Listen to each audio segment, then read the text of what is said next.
ब्रह्मा और विष्णु जी ने भगवान शंकर से पूछा, 5 मुखों का रहस्य। शिव पुराण सभी पुराणों में सबसे महत्वपूर्ण और सबसे ज्यादा पढ़ा जाने वाला पुराण है। इसमें भगवान शिव के कई रूप, अवतार, भक्तों और भक्ति का विस्तार से वर्णन किया गया है। शिव पुराण सभी पुराणों में सबसे महत्वपूर्ण और सबसे ज्यादा पढ़ा जाने वाला पुराण है। इसमें भगवान शिव के कई रूप, अवतार, भक्तों और भक्ति का विस्तार से वर्णन किया गया है। आइए जानते हैं शिव के 5 मुखों का रहस्य। एक बार ब्रह्मा जी और विष्णु जी ने भगवान शंकर से पूछा कि हे प्रभु, सृष्टि आदि 5 कृत्यों के लक्षण क्या हैं? यह हम दोनों को बतलाइए। भगवान शिव बोले, मेरे कर्तव्यों को समझना अत्यंत गहन है, तथापि मैं कृपा पूर्वक तुम्हें उनके विषय में बता रहा हूं।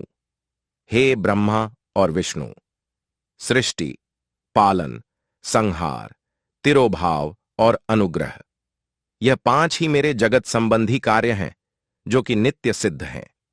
संसार की रचना का जो आरंभ है उसी को सर्ग या सृष्टि कहते हैं।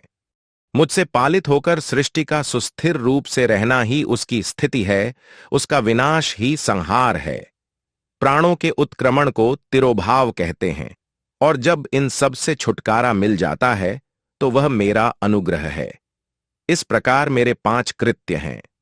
सृष्टि आदि जो 4 कृत्य हैं वह संसार का विस्तार करने वाले हैं। 5वां कृत्य अनुग्रह मोक्ष का हेतु है। वह सदा मुझ में ही अचल भाव से स्थिर रहता है। मेरे भक्तजन इन 5 कृत्यों को 5 भूतों में देखते हैं। सृष्टि भूतल में, स्थिति जल में, संहार अग्नि में, तिरोभाव वायु में और अनुग्रह आकाश में स्थित है। पृथ्वी से सबकी सृष्टि होती है, जल से सबकी वृद्धि होती है, जीवन रक्षा होती है। आग सबको जला देती है और वायु सबको एक स्थान से दूसरे स्थान को ले जाती है। आकाश सबको अनुग्रहित करता है। विद्वान पुरुषों को यह विषय इसी रूप में जानना चाहिए। इन 5 कृत्यों का भार वहन करने के लिए ही मेरे 5 मुख हैं। 4 दिशाओं में 4 मुख हैं और इनके बीच में 5वां मुख है। हे पुत्रों, तुम दोनों ने तपस्या करके प्रसन्न हुए मुझ परमेश्वर से सृष्टि और स्थिति नामक 2 कृत्य प्राप्त कर लिए हैं। यह दोनों तुम्हें बहुत प्रिय हैं।